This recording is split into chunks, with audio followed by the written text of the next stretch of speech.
రతీదేవి దగ్గర ఆయుధం తీసుకోవడానికి వెళ్లిన విక్రమ్ ఆమె అందానికి దాసోహం అవ్వకుండా తనను తాను నిగ్రహించుకుంటాడు. మరోవైపు మహారాజు వీరేంద్ర కోలుకోవడం అందరినీ ఆశ్చర్యపరుస్తోంది. ఇక ఆయుధాల అంగడిలో రతీదేవి దగ్గర 2 కత్తులను తీసుకున్న విక్రమ్ డబ్బులు చెల్లించి వీడ్కోలు తీసుకుని బయటికి వస్తూ ఉండగా విక్రమ్ సోదరుడైన 5వ యువరాజు వాసుదేవసింహ ఒక అమ్మాయిని తీసుకుని అక్కడికి వచ్చాడు. విక్రమ్ ను సాగనంపడానికి రతీదేవి కూడా అతని వెనకే బయటకొచ్చింది. విక్రమ్ చేతిలో ఆయుధాలను చూసిన వాసుదేవ నువ్వేంటిక్కడ అని అడిగాడు. వాసుదేవ్ యువరాజును గుర్తించిన రతీదేవి కొంచెం ముందుకు వెళ్లి యువరాజుల వారికి ప్రణామములు, మీ తమ్ముడు గారు ఆయుధం కొనటానికి వచ్చారు అని వయ్యారంగా నవ్వుతూ చెప్పింది. ఆ మాటలతో కోపంగా రతీదేవి వైపు చూసిన వాసుదేవ్ మిమ్మల్ని అడగలేదు కదా, మరి మధ్యలో ఎందుకొచ్చారు అని అన్నాడు. క్షమించాలి అంటూ వెనకడుగు వేసిన రతీదేవి ఎందుకో అంత కోపం, నా వైపు ఓరగా కొంటెగా చూసినప్పుడు ఈ కోపం అంతా ఎక్కడికి పోతుందో, ఇప్పుడు మాత్రం అంతలా ఎందుకు అని మనసులో అనుకుంది. అయితే ఇవేమీ పట్టనట్టు ముందుకు వెళ్లబోయాడు విక్రమ్.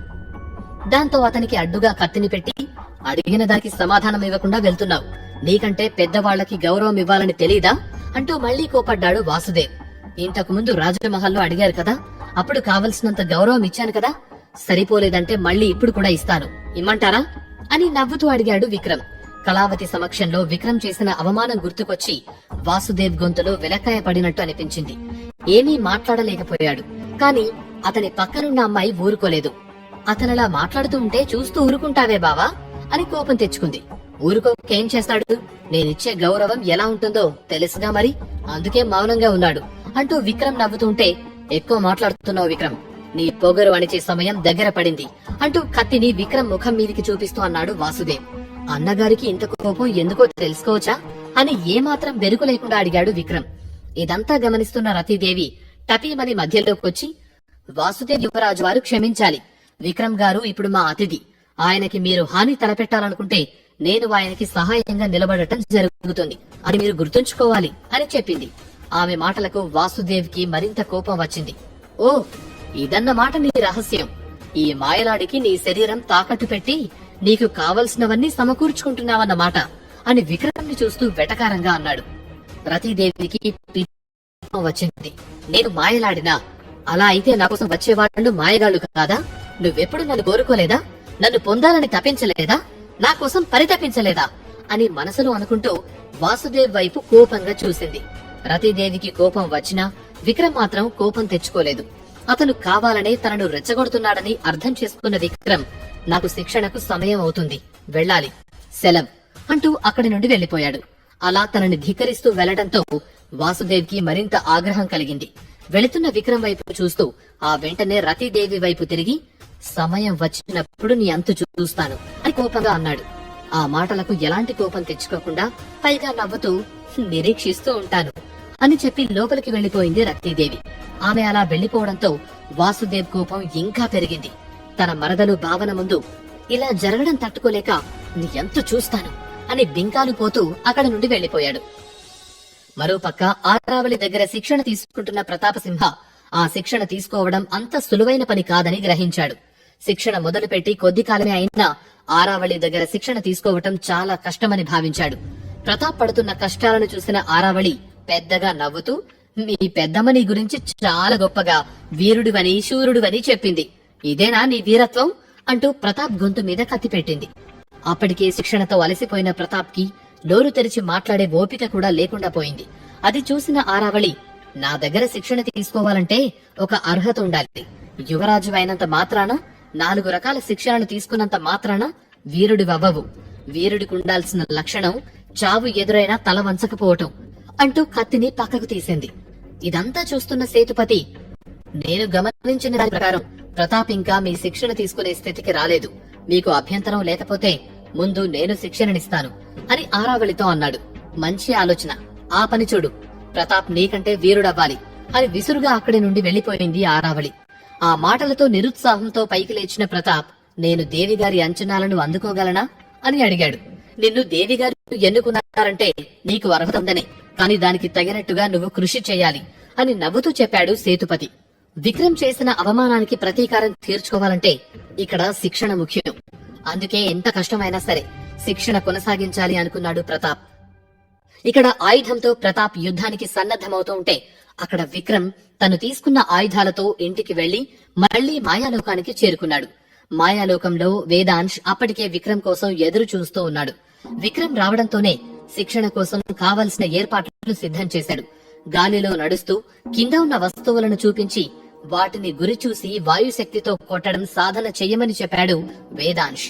విక్రమ్ సరే అని సాధన చేస్తూ ఉన్నాడు. చిన్న చిన్న రాళ్ల నుండి పెద్ద పెద్ద రాళ్లను కొట్టడం వరకు అతని శిక్షణ కొనసాగింది.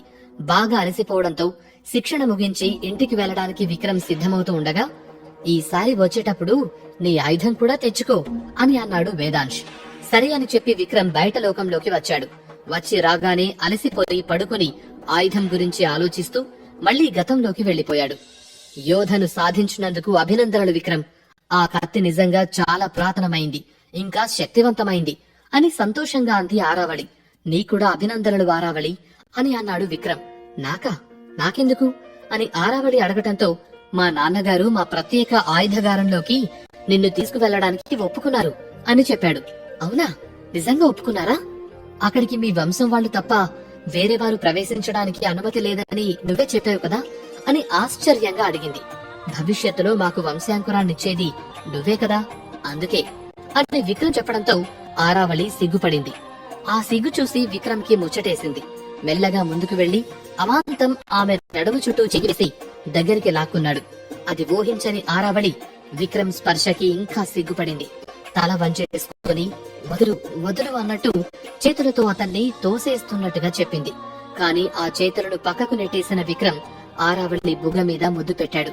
ఆ తర్వాత ఆమె మెడ వంపుల్లో ముద్దిచ్చాడు. విక్రమ్ పెదాల స్పర్శతో ఆరావళి శరీరంలో తమకం చెలరేగుతోంది. నరాలు జివ్వుమంటూ శృంగార తీగల్లా మోగుతున్నాయి. మెడ వంపుల్లోంచి నెమ్మదిగా చెవి, చెంపల మీద తీయటి ముద్దు ముద్రల్ని దించుతూ పెదాల మీద ముద్దు పెట్టి ప్రేమ తాలూకు పతాక స్థాయిని చేరుకుని శృంగారంలోకి మొదటి అడుగు పెడదామని అనుకుంటూ ఆరావళి ముఖాన్ని నెమ్మదిగా తనవైపు తిప్పుకుంటూ పెదాలను అందుకోబోయాడు విక్రమ్. కాని అప్పటికే ప్రేమ మైకంలోంచి బయటపడిన ఆరావళి, వదులు, ఎవరైనా చూస్తే బాగోదు అంటూ విక్రమ్ ని వదిలించుకుని కాస్త దూరంగా జరిగింది. చూస్తే చూడని, కాబోయే భార్యతోనే కదా నేను ఉన్నది అని నవ్వుతూ ఆరావళిని లాక్కునే ప్రయత్నం చేశాడు. ఆహా, కాబోయే భార్యనా? పెళ్లికి ముందు సరసాలు మంచిది కాదు యువరాజా అని అంది ఆరావళి. ఆహా, యుద్ధానికి వెళ్లడానికి శిక్షణ అవసరం అన్నట్టుగా పెళ్లికి ముందు ఇలాంటివి కూడా శిక్షణ అనుకుంటే సరి అంటూ కన్ను కొట్టాడు విక్రమ్.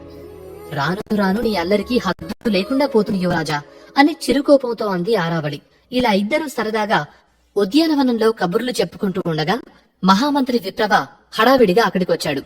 తామిద్దరూ ఏకాంతంలో ఉంటే మహామంత్రి గారు ఎందుకొచ్చారో అర్థం కాక కాస్త చిరాకు తెచ్చుకున్న విక్రమ్ మరుక్షణంలోనే మళ్లీ స్వయంగా ఆయనే అంత కంగారుగా వచ్చారంటే ఏదో ప్రమాదమే అయ్యుంటుందని ఆలోచించి మంత్రికి ఎదురెళ్లి, ఏమైంది మహామంత్రి గారు అని అడిగాడు.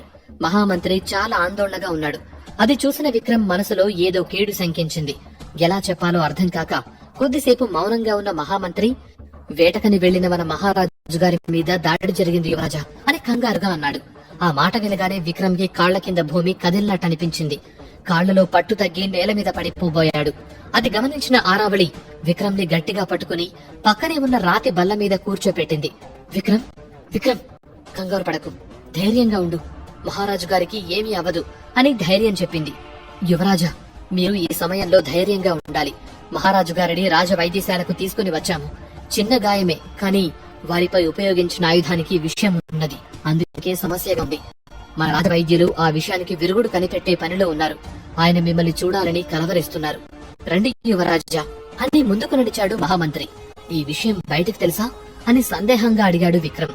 లేదు యువరాజా, ఇంకా ఈ విషయం బయటకు రాలేదు అని మహామంత్రి విప్రవ చెప్పగానే, మంచిది, ఎట్టి పరిస్థితుల్లోనూ బయటకు రానివ్వకండి. అలాగే రాజ్య సరిహద్దులు మూసేయండి. వేగులను ఎప్పటికప్పుడు సమాచారం ఇస్తూ ఉండమనండి. మన సైన్యాన్ని సిద్ధంగా ఉండమనండి అని ఏదో జరగబోతుందన్నట్టు చెప్పాడు విక్రమ్. ఆరావళికి ఆశ్చర్యంగా అనిపించింది.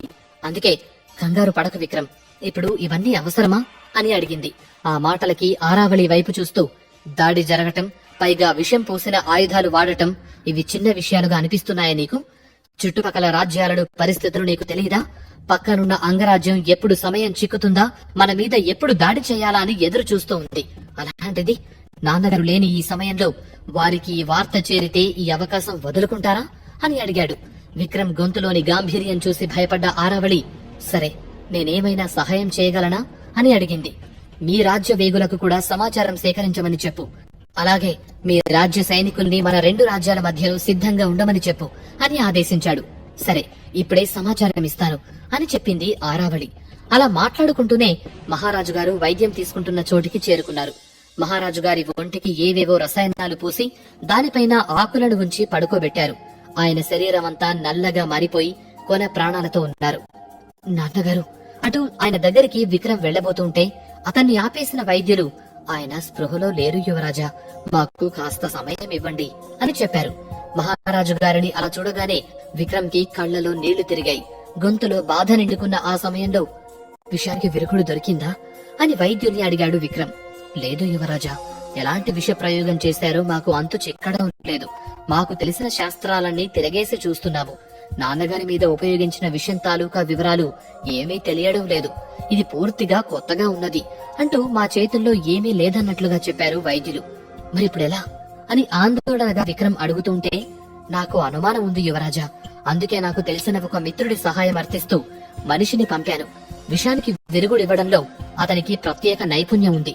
అతను ఏ క్షణంలోనైనా ఇక్కడికి రావచ్చు అంటూ గుమ్మం వైపు వైద్యుడు చూస్తుండగా అక్కడికి ఒక బోయవాడిని తీసుకొచ్చాడు ఆ రాజ్య సేనాధిపతి.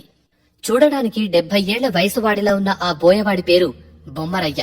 శారీరకంగా చాలా దృఢంగా నల్లని మేని ఛాయతో ముఖంలో దివ్య తేజస్సుతో వెలిగిపోతూ ఉన్నాడు. అతడు వచ్చి రాగానే మహారాజు గారి నాడి కళ్లను చూసి, నీలకంఠ గరడం అని కొంచెం గంభీరంగా అన్నాడు. ఆ మాట వినగానే మహామంత్రి ముఖంలో ఆందోళన గమనించిన విక్రమ్, అదెలాంటి విషయం అని బొమ్మరయ్యని అడిగాడు. రక్తం విరిగిపోయి శరీరంలోని ప్రతి నాడి చచ్చుబడిపోయి ప్రతి అవయవం దానికదే నాశనమవుతుంది. మెదడులోని నరాలు చిట్లి నవరంధ్రాల నుండి రక్తం కారి మనిషి చచ్చిపోతాడు. దీనికి విరుగుడు కష్టం అని అన్నాడు బొమ్మరయ్య. ఆ మాటలు వినేసరికి అందరికీ ఆందోళన పెరిగింది. నువ్వే అలా అంటే ఎలా మిత్రమా, నువ్వు సహాయం చేయగలవని పిలిపించాను అని అన్నాడు మహామంత్రి విప్రవ. కష్టం అన్నాను కాని చెయ్యలేను అనలేదు కదా, కాని నేను చేసే వైద్యానికి ఆయన అదృష్టం కూడా కలిసి రావాలి అని విక్రమ్ ను చూసి, నువ్వు ఆయన బిడ్డవే కదా అని అడిగాడు. విరుగుడుకు ఆ ప్రశ్నకు సంబంధం ఏమిటో విక్రమ్ కి అర్థం కాలేదు. అంతలో మహామంత్రి వైపు తిరిగిన బొమ్మరయ్య, విప్రవ, మహారాజు గారి వారసుల రక్తం కావాలి. అలాగే నేనిచ్చే ఈ చిట్టాలో ఉన్నవన్నీ 10 నిమిషాల్లో నాకు సిద్ధం చేసి ఇవ్వు. అలాగే శ్వేతనాగు కూడా కావాలి అని చెప్పాడు. మిగిలిన సరంజామా విషయం వరకు సరే కాని ఇప్పటికిప్పుడు శ్వేతనాగు ఎక్కడ దొరుకుతుందో అక్కడ ఉన్నవారికి అర్థం కాలేదు. దాంతో అందరూ అయోమయంగా ముఖం పెట్టారు. సమయం లేదు మిత్రమా, క్షణాలు గడిచే కొద్దీ ప్రాణం నిలబెట్టడం కష్టమవుతుంది అని హెచ్చరించాడు బొమ్మరయ్య. నా ప్రయత్నం నేను చేస్తాను అని విప్రవ చెబుతుండగా, మిగిలిన విషయాలు మీరు చూసుకోండి, శ్వేతనాగును నేను తీసుకువస్తాను అని చెప్పి విక్రమ్ అక్కడి నుండి ముందుకు కదలగానే, నువ్వెలా తీసుకొస్తావు? ఎక్కడికని వెళ్తావు విక్రమ్? మన రాజ్యాలలో పాములు పట్టేవారు ఉంటారు, వారిని పిలిపించి అడిగితే మనకి దొరకవచ్చు అని చెబుతూ విక్రమ్ ని వద్దని ఆరావళి చెబుతుండగా, అంత సమయం లేదు ఆరావళి, నేను చోట శ్వేతనాగుని చూశాను, పట్టుకురావడానికి ప్రయత్నం చేస్తాను అంటూ ముందుకు కదలబోయాడు. ఆ మాటలు వినేసరికి విక్రమ్ ఎక్కడికి వెళతానంటున్నాడో ఆరావళికి అర్థమైంది. వెంటనే, వద్దు విక్రమ్, నీ ఆలోచనే తప్పు అంటూ అతని చేయి పట్టుకుని ఆపేసింది. ఇప్పుడు నాకు మరో మార్గం కనపడటం లేదు. నా తండ్రి ప్రాణాలు నిలబెట్టుకోవాలంటే చెయ్యక తప్పదు అంటూ ఆరావళి చేతిని విడిపించుకుని అక్కడి నుండి వెళ్లిపోయాడు విక్రమ్. విక్రమ్, నా మాట విను, వద్దు, అది చాలా పెద్ద తప్పు, దానివల్ల నీ ప్రాణాలకే ముప్పు రావచ్చు, ఆగిపో అని అరుస్తూ ఆరావళి కూడా విక్రమ్ వెనకే వెళ్ళింది. వాళ్ళు దేని గురించి మాట్లాడుతున్నారో మిగిలిన వాళ్ళకి అర్థం కాలేదు. మహారాజు ఊపిరి భారంగా తీసుకుంటూ ఉన్నారు. బొమ్మరయ్య ఇచ్చిన చిట్టాలోని వాటిని తీసుకురావడానికి మహామంత్రి విప్రవ మనుషులను పురమాయించాడు. సైన్యాధిపతి వెళ్లి సైన్యం మొత్తాన్ని యుద్ధానికి సిద్ధం కమ్మని ఆదేశించే పనిలో ఉన్నాడు. ఆరావళి భయానికి కారణమేంటి? అసలు విక్రమ్ ఎక్కడికి వెళుతున్నాడు? శ్వేతనాగును విక్రమ్ తీసుకువస్తాడా? మహారాజు మీద దాడి చేసింది ఎవరు? బొమ్మరయ్య మహారాజును కాపాడగలుగుతాడా?